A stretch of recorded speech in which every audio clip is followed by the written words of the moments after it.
Hello viewers, I am Nitin Rajput, author of The Philosophy, Psychology and Strategy of Civil Service Exam. I am going to discuss with you the strategy for civil service exam based upon the UPSC guidelines. This is the core concern of my book because generally the students ignore this aspect and then they have to pay the price. Even after years of preparation of this examination, they are not able to understand the demands of the UPSC, the organization which is actually conducting this examination. If you care to look at the guidelines provided by UPSC, UPSC is shouting out there that what is required to succeed in this examination. However, because we are trapped in our past, we are trapped in one way of preparing for the examinations, which we have done in our school life and our college life. We try to apply the same model to this examination, and hence we are not able to understand the true nature of this exam. We do not even care to go and understand the UPSC guidelines.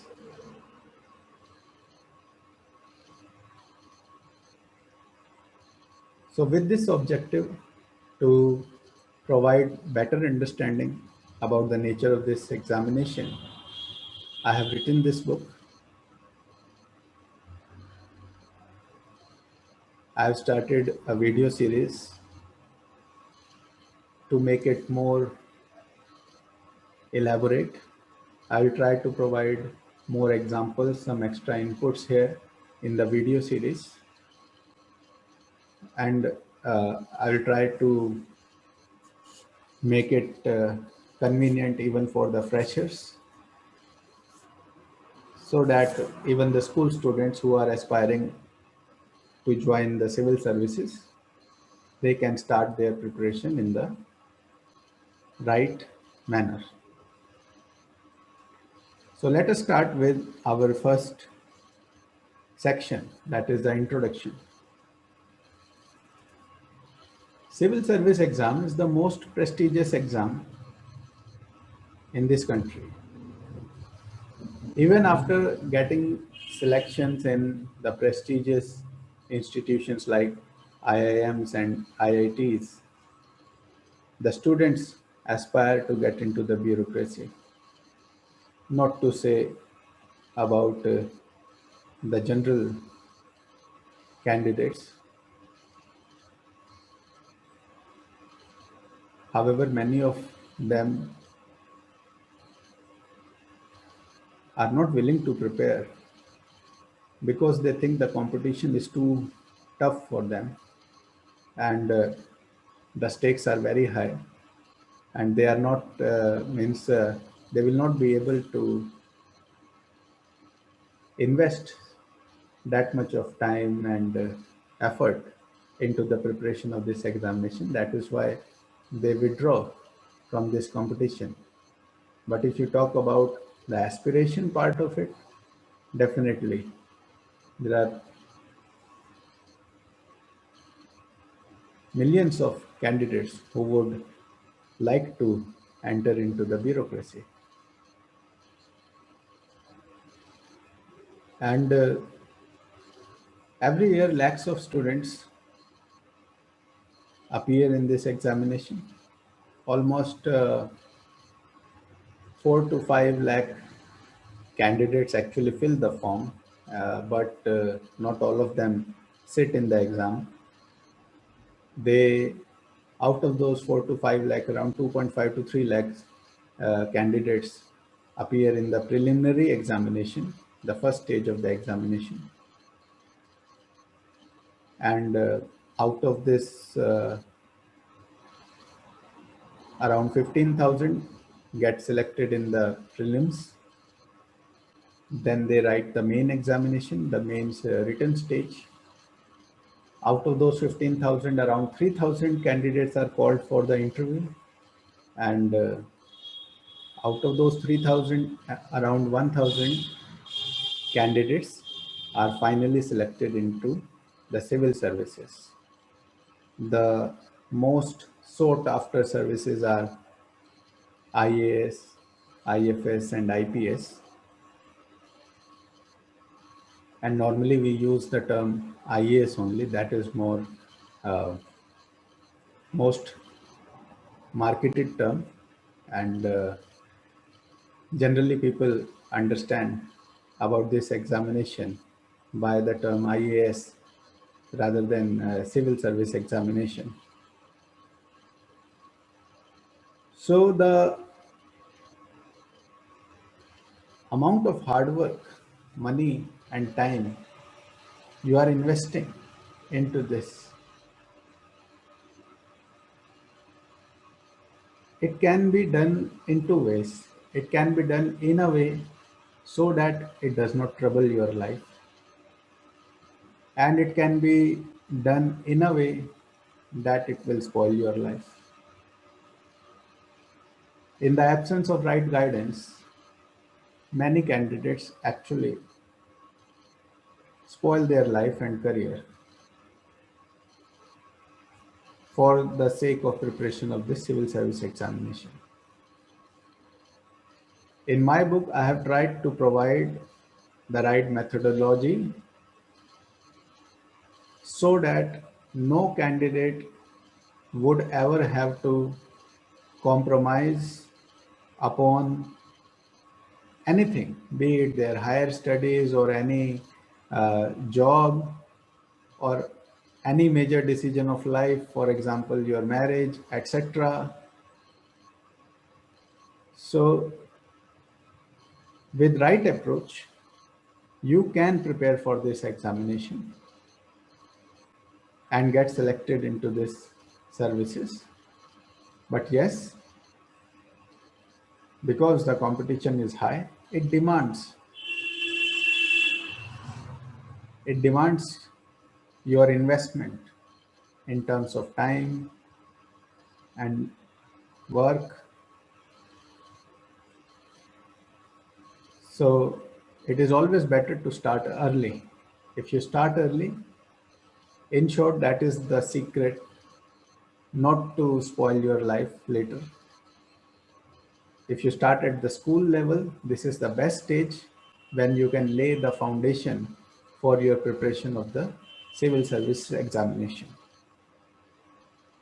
And people actually do injustice to their career and life when they leave everything after their graduation or master's level degree. They sit at home and they study full time. You have to, definitely. And then you understand that today this is such a highly competitive world. If there is a gap even for 1 year in your career, then it creates so much problem in your career.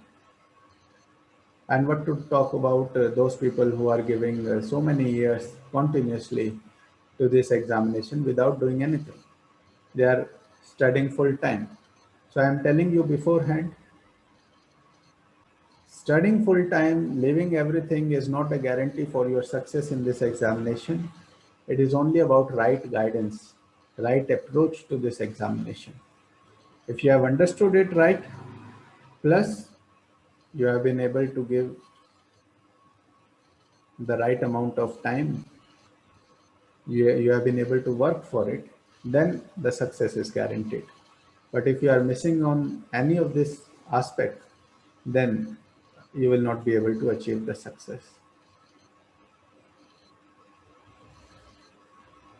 The candidates make the most common mistake in underestimating the demands of this examination. For them, it is an academic exam. Now, what is the reason for this? The reason for this is because you have been trained in a particular way throughout your school time and your college time. It was the academic approach.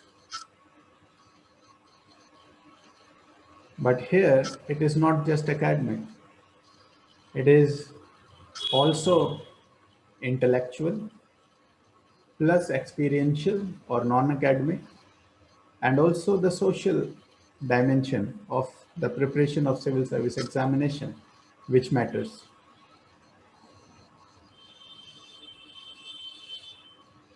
In the absence of this knowledge, many students are going for the training of the civil service exam and behaving like a school children over there, entering into the coaching center, sitting over there like a school kid. The teacher is coming, dictating them. They are making the notes. And at the end of the coaching, all they have is the notes with them. By the way, in Delhi, there are two areas, Mukherjee Nagar and Rajendra Nagar. I think every civil service candidate must be aware about that thing. Such notes are available in the market of these two areas. We will discuss later that how destructive this approach is, because you actually gain nothing. Today on internet, you are having so much of information at your fingertips. Every major institution is competing with each other to reach out to you. So the knowledge is out there. You are not going to the coaching centers just to get these notes. It is just the starting point. So there are four aspects: the academic, the intellectual, the experiential, and the social dimension to this to the preparation of this exam. You must be aware about this. Civil service exam is a very unique exam. It demands from the candidate to develop a vision for the country. You are expected to understand the challenges which our country is facing, and based upon that understanding, you should have the capability to provide the solutions. And definitely, the solutions have to be in such a way that they are in integration, in alignment with the developments which are having which are happening in the world. The world is getting globalized. You cannot go back.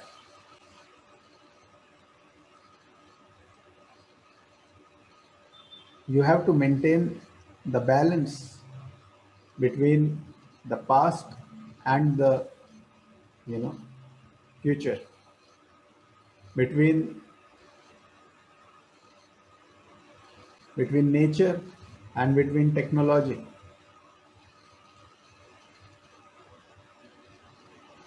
There has to be integration in many ways.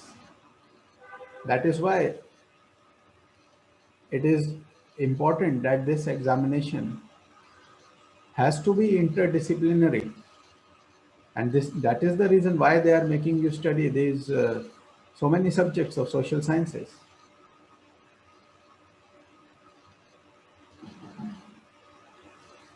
You have to be the solution provider. By saying so, what I am trying to convey is that emotions are required. You should actually feel for the problems of the people. There has to be this feeling that our country should become the best in the world. What are those challenges which are actually holding up our growth, our success? Why are we still so backward even after so many years after the independence? Why are we not able to take the decisions which should have been taken in the interest of the country and things like that? So you should start thinking, and you should also start feeling this is required.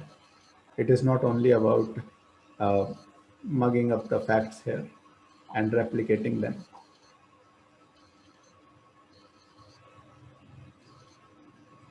The next very big mistake which the students make is not giving attention to the guidelines provided by the UPSC, that is the Union Public Service Commission, the organization which conducts this exam.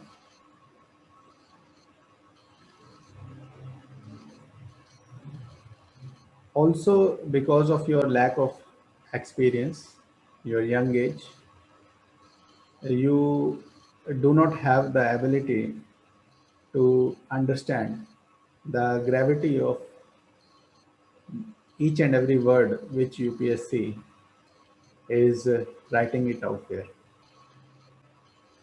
See, you will understand this in a better way. You, my book is already there. You can have the PDF of that book.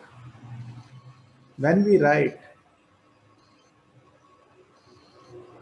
you know, the then you have to be, in fact, very very careful over there. There is no scope of means correcting it. Once you have written it and once it's published, then you cannot keep on changing it, right? Here, if I make any mistake, I can correct it on the spot, or I can correct it in next video. So this is the advantage.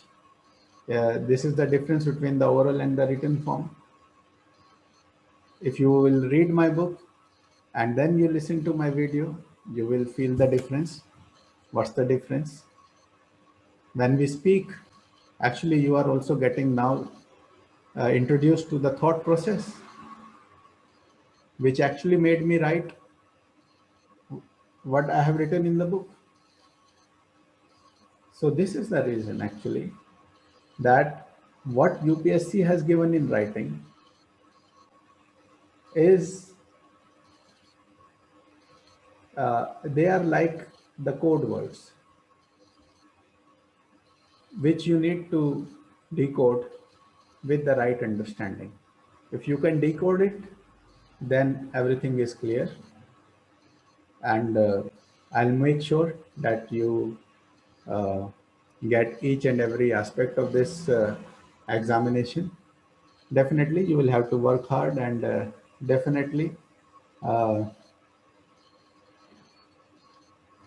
there are some areas which cannot be covered in the video, and definitely it is a every each one of you is an individual uh, having your own uh, set of values, your own mind, your own weaknesses, your own strengths, and that is why this the training of this examination also should become uh,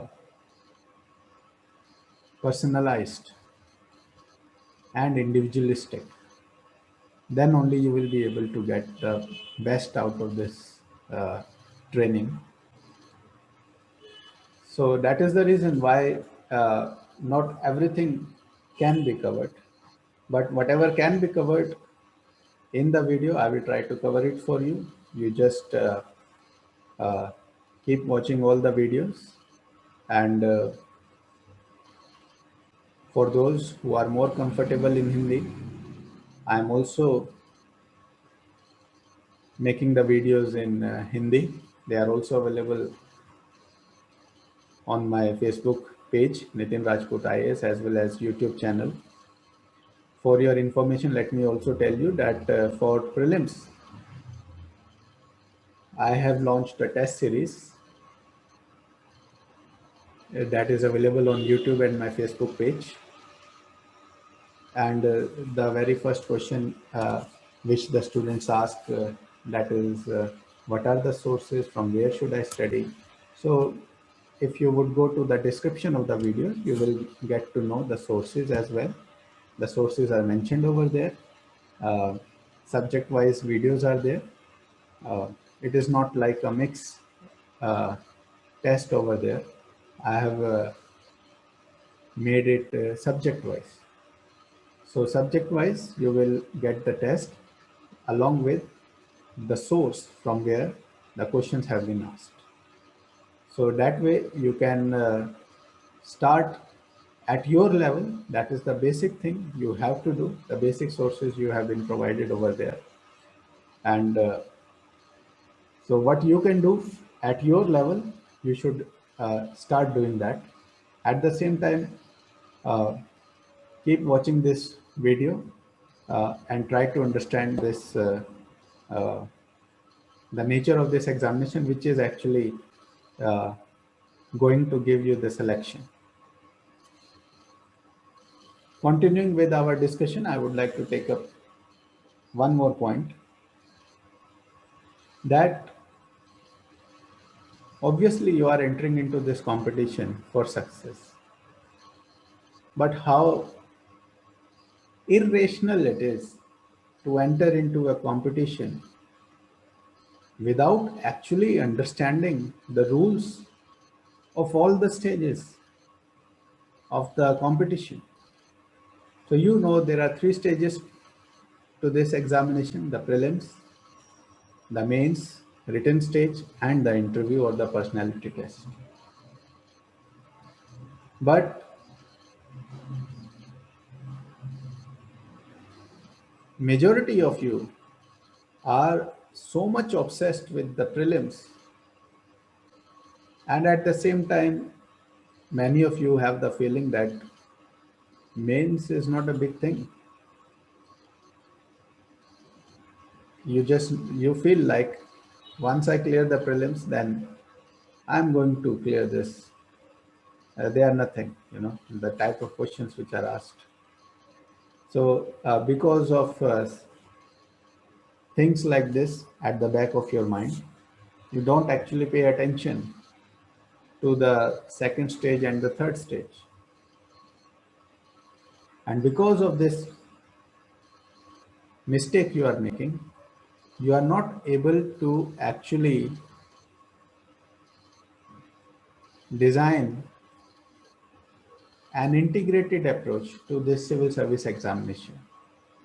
There is a complete integration between all the three levels: the interview, the mains, and the prelims.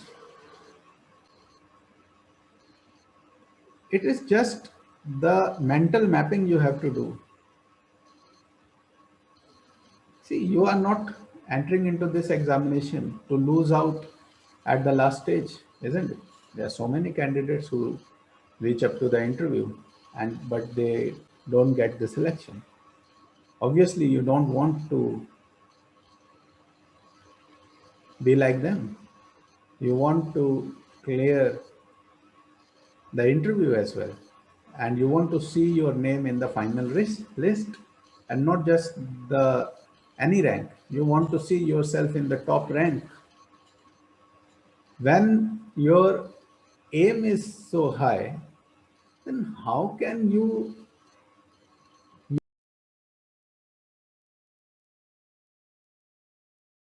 yourself in the top rank? When your aim is so high, then how can you make such a I would say it's such a foolish mistake that you are not even willing to understand the demands of the main examination and the interview. And the another big disadvantage of this is that you happen to study things for prelims which are not going to help you out in the mains because you have completely ignored the mains. And then you again work hard. If in the first stage itself, you would have seen the three levels and accordingly you would have taken the right decision about choosing the right sources for the prelims, then for the main examination, actually, for the general studies, you will not be required to study much except your optional subject. That is definitely optional subject is not part of the prelims. And uh, in GS only some of the topics. Having said that, you must be thinking the syllabus of GS is so wide and prelim syllabus looks so narrow, so less. This is what I'm saying, that if you look at the main syllabus, from there only you can pick up the right topics which are important from the prelims point of view. And then accordingly, if you prepare, your burden is reduced to a great extent.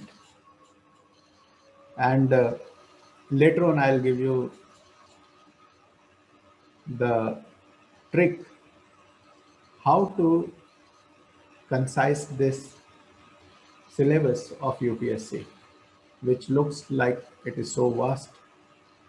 If you look at from the bookish point of view, then definitely it would look like you like an ocean to you.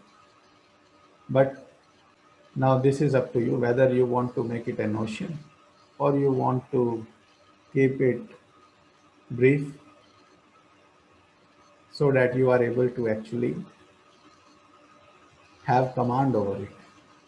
By the way, this word is very important. Here in this examination, it is more important to have command over what you are studying. Superficial study will not help you out. So you need to have the command. Command will happen when you study it and then you revise it. Revision is very important. And definitely this current affairs is going to make your task somewhat difficult because it will get updated every month. So if you are aware about these issues, then you will try to finish your subjects beforehand so that later on you can give time to current affairs as well. So you must be aware about all the three stages of the examination and first do the planning and then enter into the hard work approach. So planning part is seriously missing on the part of the candidate, and our this video series is going to help you a lot in doing the right planning for this examination.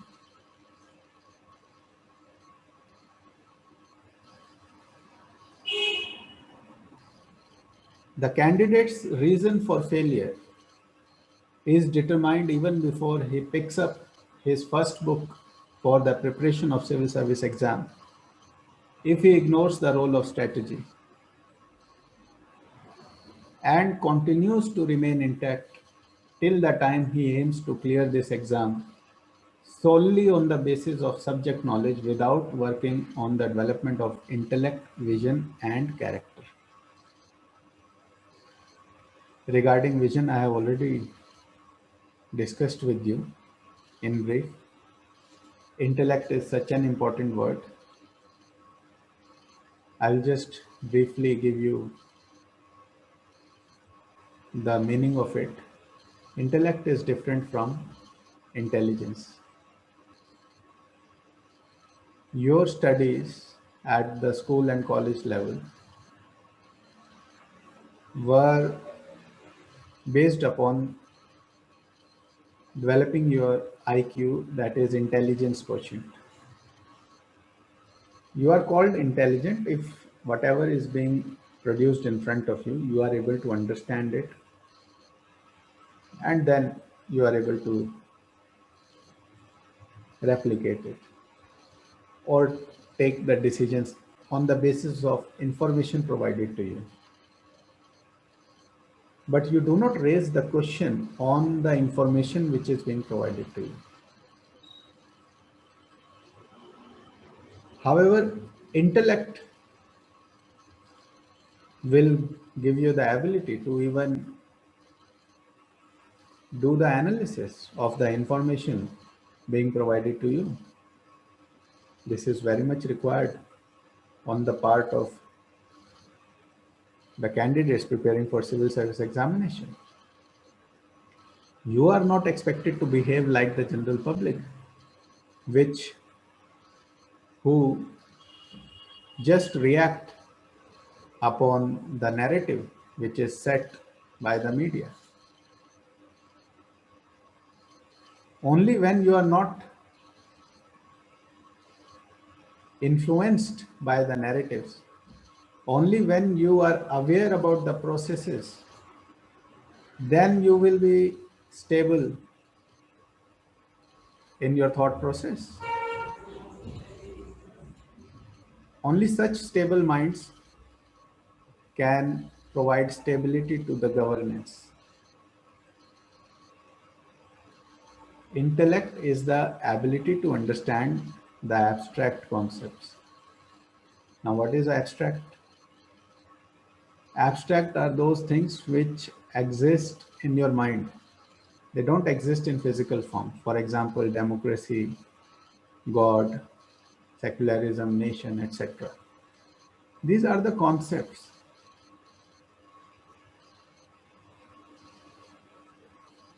So, development of intellect is very important. UPSC has given it in writing. This is the very first demand of UPSC. And you must be very careful about it. Definitely, we will help you out in working in this area. And another point which I have made is the character.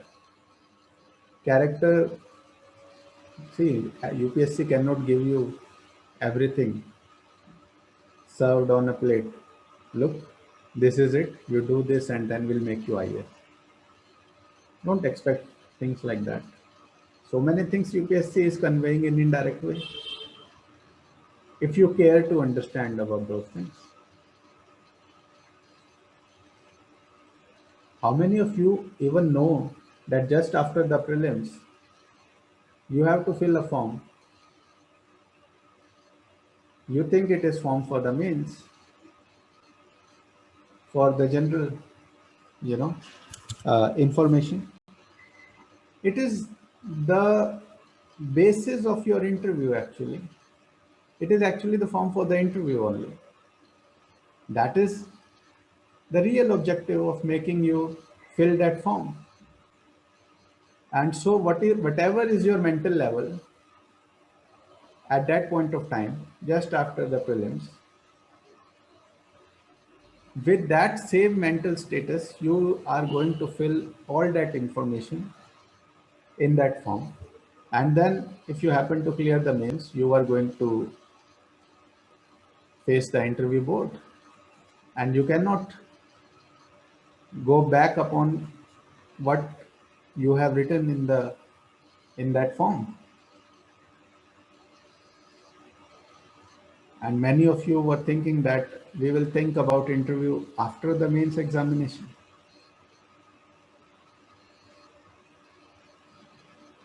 So in the absence of such information, you make such disastrous mistakes which is the injustice you are doing to yourself and also to your family members who are also hoping that you will succeed in this examination. So today I would like to stop here. I will continue this part, introduction. It is not over yet. And I wish good luck and success to all of you in your life. And if you are seriously preparing for this examination, then in this examination, all of you are free to contact me on WhatsApp, on Facebook, on YouTube, via comments, on any aspect about the preparation of this examination.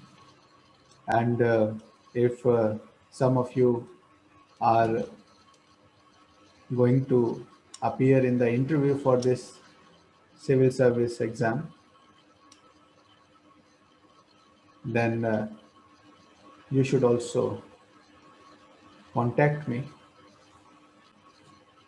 Definitely, I have something uh, to contribute to your success. I've been there 2 times, faced the interview board twice. In my first attempt itself, I faced the interview, and in my last attempt. So I am having that credibility and capability to contribute towards your success. So I would like to take a leave now.